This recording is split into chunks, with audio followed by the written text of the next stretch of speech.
दिल ता करता है मेरा भी पुत चौंक चराहियां च लगे।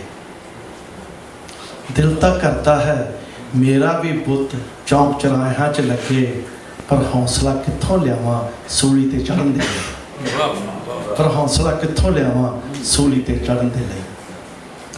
दोस्तों, मैं सब तो पहला तो हरजोत सिंह खालसा जी का बहुत धन्नवादी हाँ जिन्होंने ये सानू साधन मुहैया किया, इत्थे पंजाबी कल्चर सेंटर बनाया।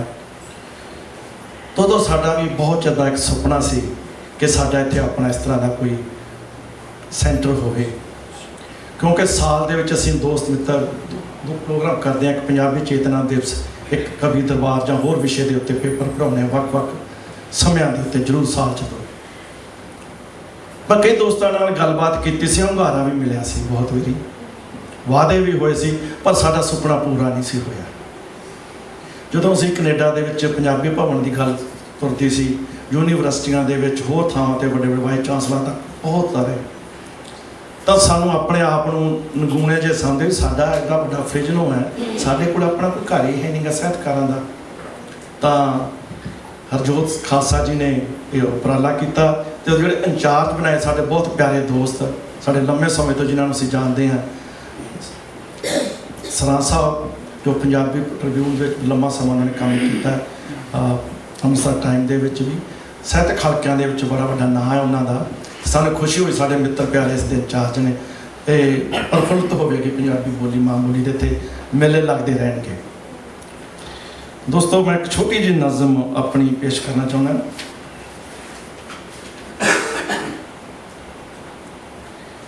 जद मत्थे च सूरज उगदा है, जद मत्थे च सूरज उगदा है, बुरजां दी इट तिड़कदी है। जद मत्थे च सूरज उगदा है, बुरजां दी इट तिड़कदी है, फरमान जारी होते हैं, फरमान जारी हुंदे हैं। उच्चियां फसीलां तो हरकारे शिकारी बन तुर पैंदे हैं सूरजां दी भाल विच। जद मत्थे च सूरज उगदा है, बुरजां दी इट तिड़कदी है।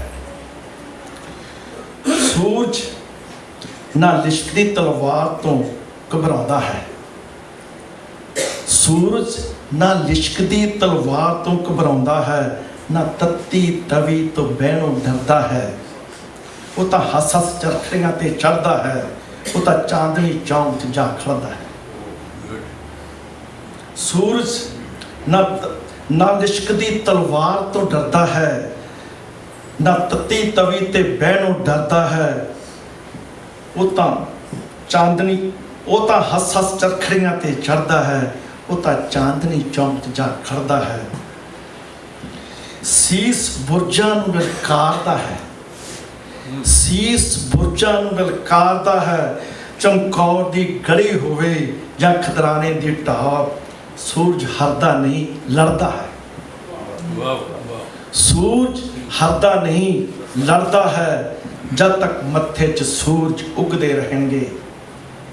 जब तक मत्थे च सूरज उगदे रहेंगे, सीस बुरजां तक संग लड़ते रहेंगे। जब तक मत्थे च सूरज उगदे रहेंगे, सीस बुरजां संग लड़ते रहेंगे। सीस बुरजां संग लड़ते रहेंगे। जब मत्थे च सूरज उगदा है, बुरजां दी इट तिड़कदी है, बुरजां दी इट तिड़कदी है।